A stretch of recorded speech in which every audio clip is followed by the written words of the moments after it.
Hello friends, my name is Amit Joshi. Today I am going to show you a simple setup using which you can create great looking product photographs. Let's move into the setup.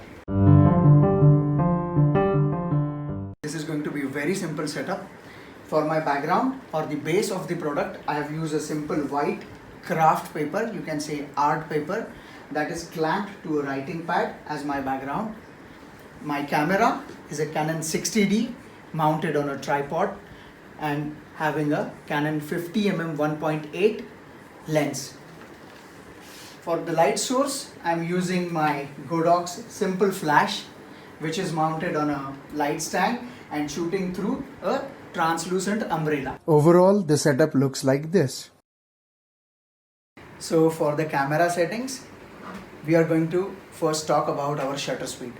Your shutter speed is something that is going to control your ambient light, and in this type of setup where we are providing a specific light to our setup, we do not want any ambient light to enter into our scene. For that, what we can do is we can simply raise our shutter speed. We are going to start with 1/125. So 125 or 160 is going to be my starting shutter speed. And for the aperture, I am going to start with f5.6.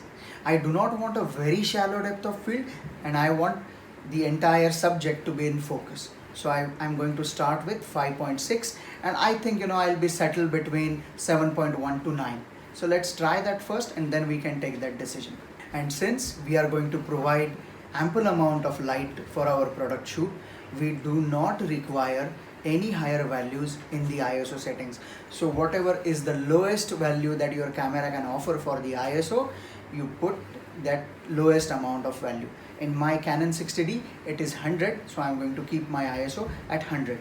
As a light source, my flash is mounted on a light stand and I'm shooting through a translucent umbrella. And one important thing, that I'm positioning my flash, my light source, right above my camera, 45 degrees pointing down towards my subject. And make sure your light is not directly point to your subject, but it is in between your subject and the background. I have made the final settings.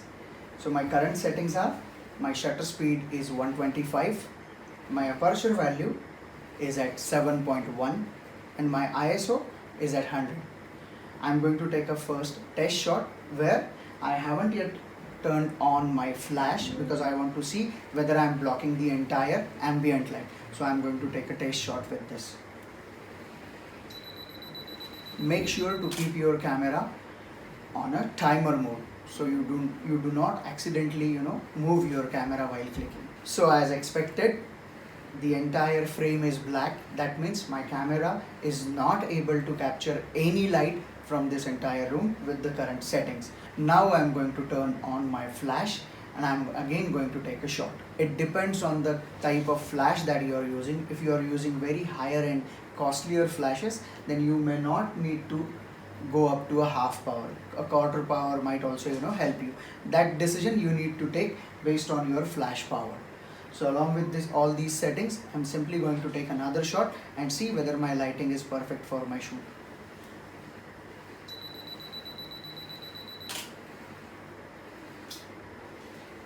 Yes, and it looks pretty good. So I hope you like the image that we are able to capture. You can see, with such simple equipments and simple setup, you can create great looking product photographs. Since my entire subject was a white color subject, I do not require a fill light.